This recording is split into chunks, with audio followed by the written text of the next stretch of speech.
So when the Berlin Wall came down, we all heard this story, right? A story about a new era of freedom and wealth for Eastern Europe. But what if that's not the full picture? Today, we're going to dig into a really different take on that whole period, looking at Chapter 6 of Michael Parenti's Blackshirts and Reds. All right, so Parenti kicks things off with this one really powerful word, recolonized. Think about that for a second. That word alone completely reframes the narrative we're used to. He's not talking about a partnership here. The argument is that this was more like a hostile takeover, a takeover by Western capital. For millions of people, the end of communist rule was meant to be this huge turning point. It was supposed to bring in freedom, prosperity, all modeled on the West. So in this explainer, we're going to follow Parenti's breakdown of how that free market paradise actually got put into place and what happened right after. Now, to really get a grip on the economic side of things, Parenti says we have to start with the politics. The big promise was democracy, wasn't it? But he kind of throws a wrench in that right away, introducing this concept he calls one-way democracy. And this idea it's pretty wild when you think about it. Parenti's argument is that democracy was basically sold as a tool for a very specific job, getting rid of the old communist system. It wasn't about democracy for its own sake. He says that the moment people tried to use their new democratic rights to, say, protest against the free market changes, well, that's when the game suddenly changed. And he doesn't just say this. He lays out a whole pattern of examples to support the idea. Just look at this list. We're talking about everything from kicking former communists out of their jobs in government and universities, all the way to presidents in places like Russia and Poland demanding to rule by decree. The whole point, according to Parenti, was to just clear the way, get rid of any and all political roadblocks to that new capitalist agenda. Okay, so that's the political side. Let's shift gears and get into the real meat of Parenti's economic argument. This is where that recolonized idea really comes into play. He doesn't see this as development at all. He frames it as a kind of modern colonization, where the goal was just to systematically pull out wealth and resources. So you have this huge gap between what was promised and what, according to Parenti, actually happened. It wasn't mutual development, it was what he calls maldevelopment. It's a key term. The idea is that these countries weren't building up their own economies for their own people.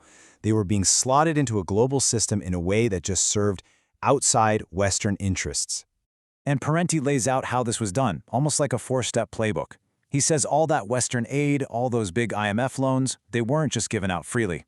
Nope, they came with some serious strings attached. Things like you have to privatize your state-owned companies, you have to cut subsidies, and you have to open your doors so foreign investors can come in and buy up everything, factories, land, resources, at rock-bottom prices. All right, so that was the plan. But what was the result? Did this rapid-fire privatization actually lead to the economic boom everyone was promised? Well, according to the source, not even close. What Parenti describes is just the opposite, a massive collapse of both industry and farming. And this chart, wow, it really shows the scale of the shock. Instead of kicking off this big growth spurt, Parenti points to this huge drop in what these countries were actually producing.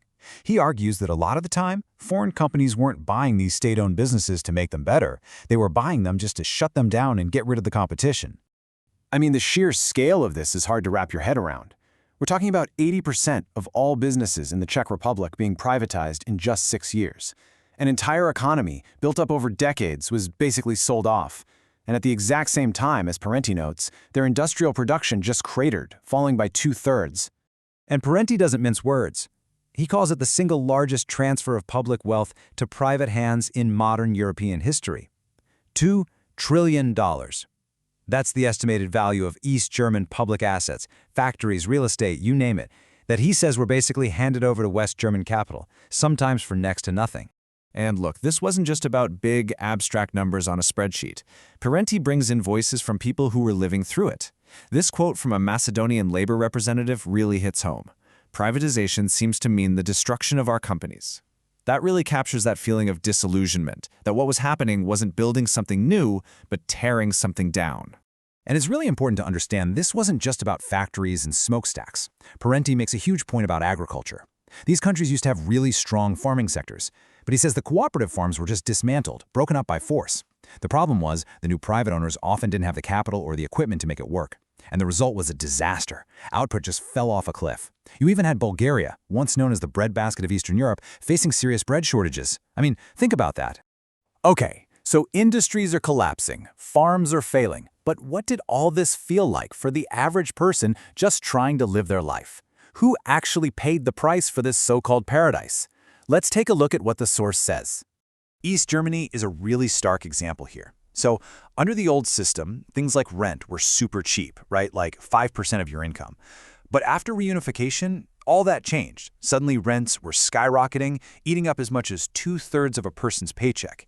And it wasn't just rent, the cost of everything. Getting to work, childcare, seeing a doctor, it all shot up. And for many people, it just became completely unaffordable. So, when you put it all together, Parenti's main takeaway is this. This wasn't just some tough transition period on the road to becoming rich like the West. His argument is that it was a deliberate, fundamental restructuring.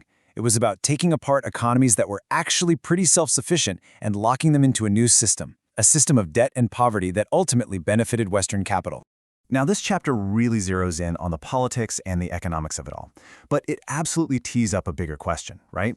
What was the human cost of all this economic shock? What about the social fabric? Crime, healthcare, all of that. And that's exactly what we're going to get into next time.